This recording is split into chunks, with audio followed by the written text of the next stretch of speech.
70 los países que utilizan el sistema notarial latino. Además de utilizarse en América, el mismo se utiliza en Asia, en Europa, en África. En este bloque vamos a ver cuáles son los sistemas notariales que se utilizan actualmente en el mundo y también vamos a hacer un hincapié en el sistema notarial latino, que es el que adoptamos en nuestro país. Para empezar, vamos a ver qué es un sistema notarial. Podemos definir el sistema notarial como aquel conjunto de principios, de reglas, de lineamientos que en un determinado ordenamiento regulan, controlan tanto al notario como la función notarial. Actualmente en el mundo funcionan 4 sistemas notariales: el sistema anglosajón, el sistema germánico, el sistema soviético y el sistema notarial latino, que es el que se usa en nuestro país. Vamos a realizar una breve comparación entre estos 4 sistemas en relación a algunos puntos importantes. El primero es la relación del notario con el Estado. En el sistema anglosajón, el notario no tiene ninguna relación con el Estado, no depende en absoluto del Estado. Es más, no tienen colegiatura, no tienen matrícula. En el sistema germánico son autorizados por el Estado, es decir, si bien no ofrecen su tarea en forma particular, de forma personal, de alguna manera el Estado ejerce un control sobre los mismos.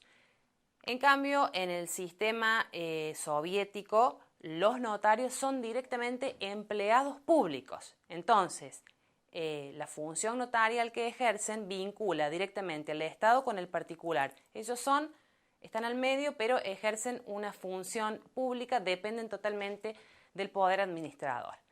En el sistema notarial latino, la actividad que ejerce el notario es meramente pública y el Estado, recordemos que es quien dota al funcionario de esa fe pública para que pueda dar fe, valga la redundancia, de los hechos pasados por ante su presencia.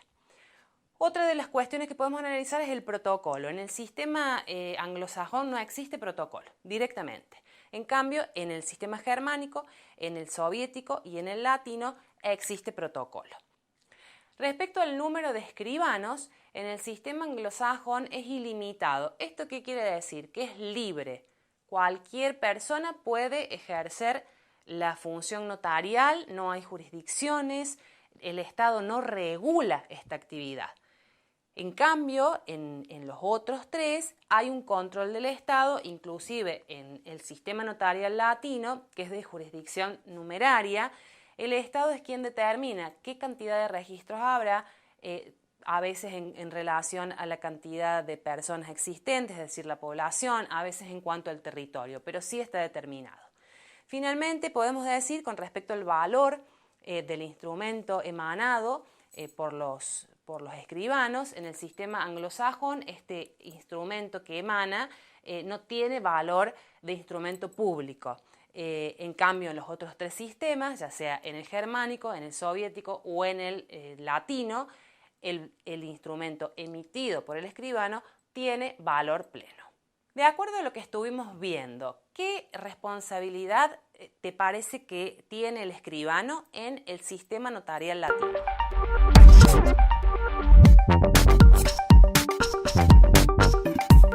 La responsabilidad del ejercicio de la profesión en este caso es personal, porque el escribano deberá responder en primer lugar ante el Estado, pero también deberá responder ante el particular perjudicado.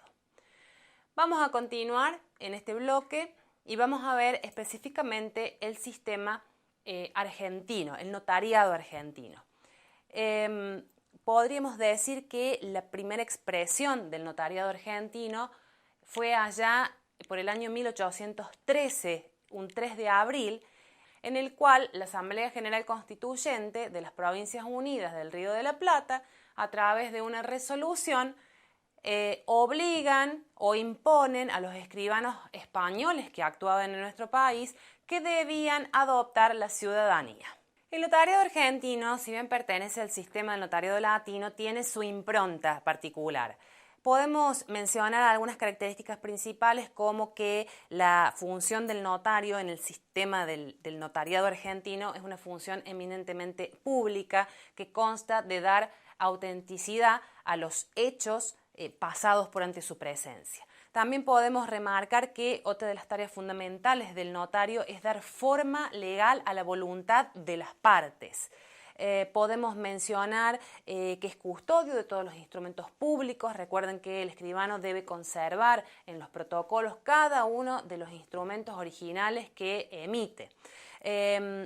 Siempre el accionar del escribano es por rogación, es decir, es solicitado. Nunca el escribano va a actuar de oficio ni tampoco en cuestiones contenciosas. Finalmente, podemos decir que la tarea del notario tiene que ver más con el continente que con el contenido, en el sentido que debe prestar mucha atención y debe abocarse a realizar una escritura con todas las formalidades para que no se produzca la nulidad, pero también tiene una función de asesoramiento, es decir, si las partes llegan a la escribanía y le consultan de qué manera pueden realizar determinado acto, el escribano también cumple una función asesora. El acelerado crecimiento que se vive en el notariado argentino se ve plasmado en el nacimiento de algunas instituciones. Entre ellas, las más importantes, les puedo mencionar la Unión Internacional del Notariado Latino, que este es un organismo no gubernamental, es internacional y está formado por representantes de todos los consejos notariales, de todos los colegios, notariales del sistema latino. Después vamos a encontrar el cuerpo notarial argentino, que ese cuerpo notarial argentino está formado por los colegios de escribanos provinciales. A su vez, el Consejo de Notariado Latino está formado por un representante de cada colegio de escribanos. Las jornadas notariales argentinas es un ámbito que favorece altamente el intercambio entre los notarios de todo el país, básicamente para unificar criterios, para compartir dudas, resoluciones. Por último, encontramos el Instituto Argentino de Cultura Notarial, que es un organismo de investigación, básicamente, que se extiende a lo largo del país y cuya misión es difundir la cultura jurídica notarial. ¿Cómo realiza este objetivo? A través de mesas redondas, a través de investigaciones, a través de distintas publicaciones, entre otras. En nuestro sistema, ¿ustedes creen que el escribano puede ejercer la función notarial de manera simultánea con la abogacía?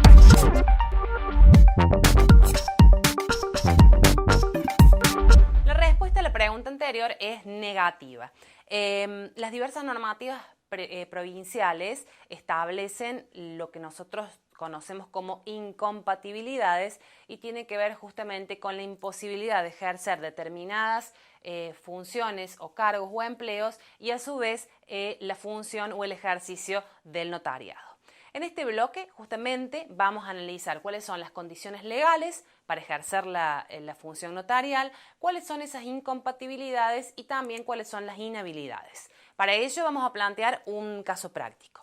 La escribana Ana Paula Méndez, supongamos que tiene 56 años, es nacida en la provincia de Buenos Aires, estudió abogacía en la Universidad Siglo XXI, posteriormente completó la carrera de escribanía. Actualmente da clases en un colegio secundario y además trabaja como abogada en un importante estudio jurídico. Se entera hace poquito que se abre un concurso de oposición y antecedentes para ocupar la titularidad de un registro notarial, por lo cual decide anotarse para concursar. Vamos a ver entonces cuáles son los requisitos que necesita la escribana Ana Paula Méndez.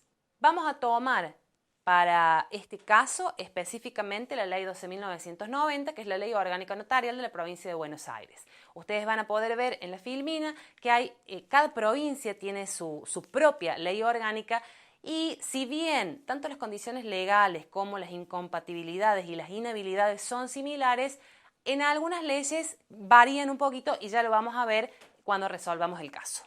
Comenzamos con los requisitos o las condiciones legales. En todos los ordenamientos lo que se solicita es ser argentino nativo o naturalizado.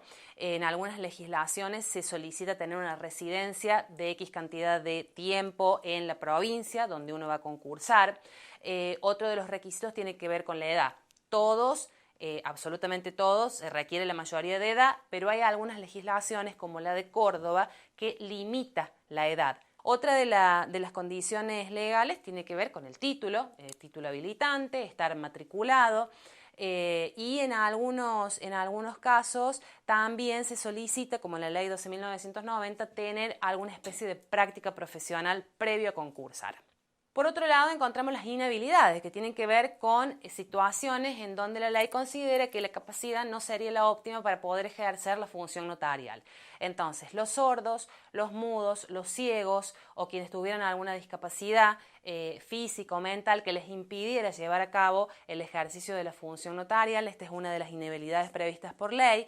Los encausados por cualquier delito, las personas condenadas, ya sea en el exterior o en nuestro país, por delitos que sean perseguibles de oficio, los fallidos y concursados que no están rehabilitados, y también los que tengan inconductas, mejor dicho, severas a nivel personal o a nivel profesional. Son también inhabilidades. Finalmente tenemos las incompatibilidades que marca la ley, que les reitero, básicamente son las mismas en cada una de las leyes orgánicas. Como para enumerar alguna, la de la pregunta si se puede ejercer la abogacía simultáneamente con la función notarial. No, en Córdoba al menos, en la ley 4.183 no se puede. Otra de las incompatibilidades es ejercer el comercio, ya sea a nombre propio o a nombre ajeno, con cualquier función o cargo público, con cualquier función jurisdiccional, es decir, un secretario de un juzgado, un juez de paz, tampoco podrían ejercer simultáneamente la escribanía. Y otra incompatibilidad tiene que ver con el ejercer el notariado en otra jurisdicción. Vale decir que un escribano no podría ser nunca titular de 2 registros en jurisdicciones diferentes. Supongamos ahora que la escribana Ana Paula Méndez, de 56 años, vive y reside en la provincia de Córdoba y desea presentarse a un concurso de oposición y antecedentes para ocupar la titularidad de un registro. Vamos a ver si cumple o no con los requisitos legales.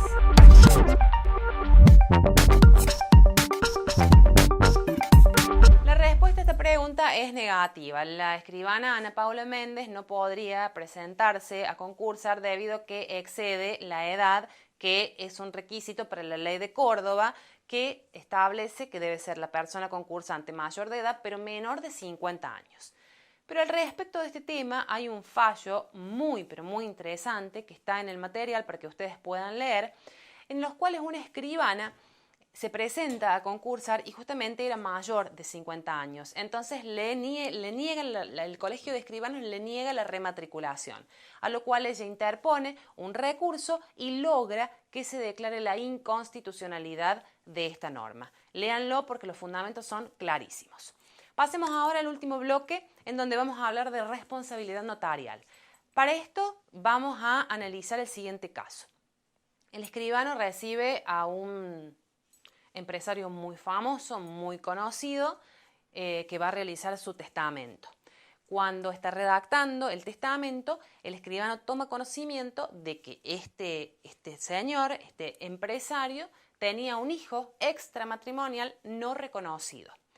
Entonces, en el testamento, este empresario lo instituye como heredero a este hijo no reconocido, dejándole una gran fortuna. Por supuesto que el escribano se queda completamente pasmado por esta situación y no tiene mejor idea que cuando termina de hacer el testamento se junta con sus amigos y comenta esto que se había enterado. Esta noticia, por supuesto, que se hace pública. Vamos a ver qué responsabilidad le compete al escribano por esta actitud. Antes de analizar el caso del concreto, vamos a repasar cuáles son los tipos de responsabilidades que puede enfrentar un escribano. Tenemos responsabilidad civil, responsabilidad penal, responsabilidad administrativa o fiscal y responsabilidad disciplinaria o responsabilidad moral. Dentro de los casos más típicos de la responsabilidad civil, ustedes recuerden que debe haber una conducta antijurídica y que produzca un daño, un perjuicio a un tercero. Los casos más conocidos tienen que ver con, por ejemplo, la no prestación de servicios. Ustedes saben que el escribano tiene la obligación de prestar servicios, salvo algunas cuestiones excepcionales que la ley indica. También tiene la obligación de asesorar como corresponde y equitativamente a las partes.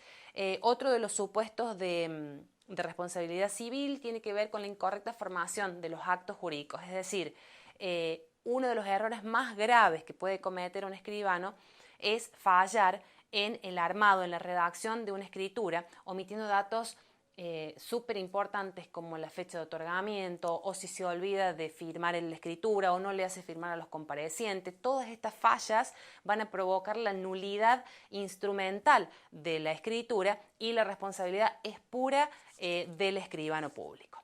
Dentro de lo que es la responsabilidad penal puede haber responsabilidad penal por falsedad material, por falsedad ideológica y, como el caso que estuvimos viendo el práctico, por violación de secreto profesional.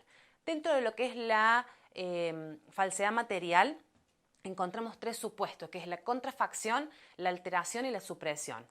Rápidamente, la contrafacción, que es contrahacer, es volver a hacer.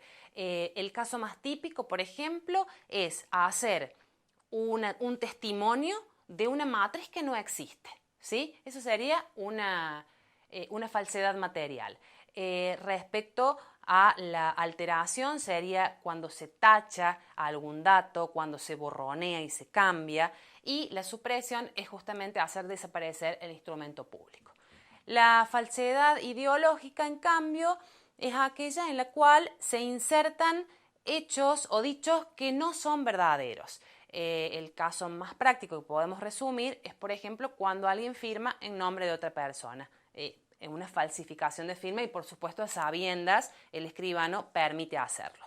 La responsabilidad administrativa y fiscal tiene que ver con que el escribano es agente de retención, de percepción e información. Entonces, si el escribano no deposita los montos correspondientes en las instituciones, en el fisco principalmente, comete una falta. Y la falta disciplinaria y moral tiene que ver con aquellos actos que son reprochables al escribano, que tiene que ver con la buena conducta, con la buena prestación del servicio. Por ejemplo, un escribano que llegara ebrio a su trabajo, a lo mejor no causa ningún daño, tampoco está cometiendo un delito, pero sí hay una cuestión reprochable que tiene que ver con la ética y con la moralidad. Volviendo al caso del escribano que difunde esta noticia en la cual él toma conocimiento de los hechos prestando su función, el artículo 156 del Código Penal establece la pena, que es de una multa o la inhabilitación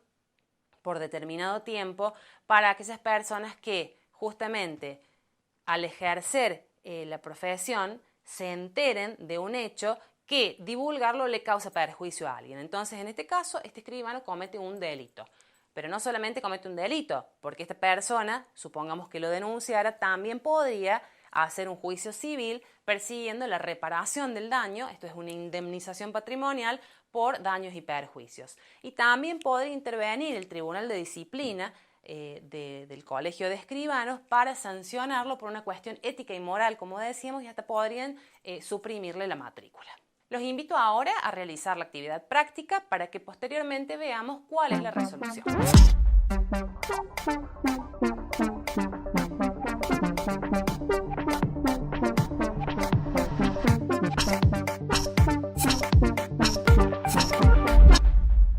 Consignas de la actividad.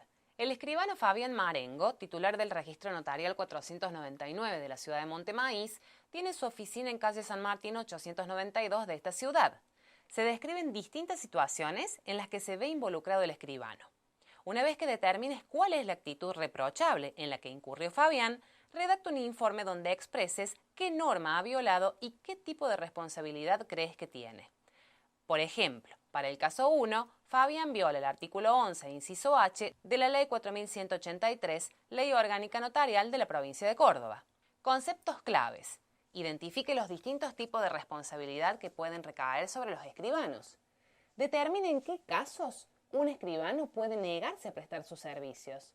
Identifique qué tipos de falsedad se pueden dar en los instrumentos públicos. Estos son los ejemplos de resolución de la actividad. Para el caso 2, en el que Fabián ofrece pagar porcentaje de honorarios a quienes les manden clientes, se está violando el artículo 2 del decreto 5367/84, notariado normas de ética profesional. ¿Por qué? Porque está prohibido prometer el pago de comisiones o entrega de porcentaje en los honorarios a personas ajenas al gremio con miras a obtener el otorgamiento de escrituras. Para el caso 5, en que Fabián certifica la firma de una persona fallecida, se está violando el artículo 292 del Código Penal, falsedad ideológica. Para el caso 7, en que Fabián cuenta lo que se enteró en una audiencia, Fabián viola el artículo 156 del Código Penal, violación de secreto profesional. Para el caso 9, en que Fabián da fe de conocimiento y en realidad no lo conocía, Fabián viola el artículo 292 del Código Penal, falsedad ideológica.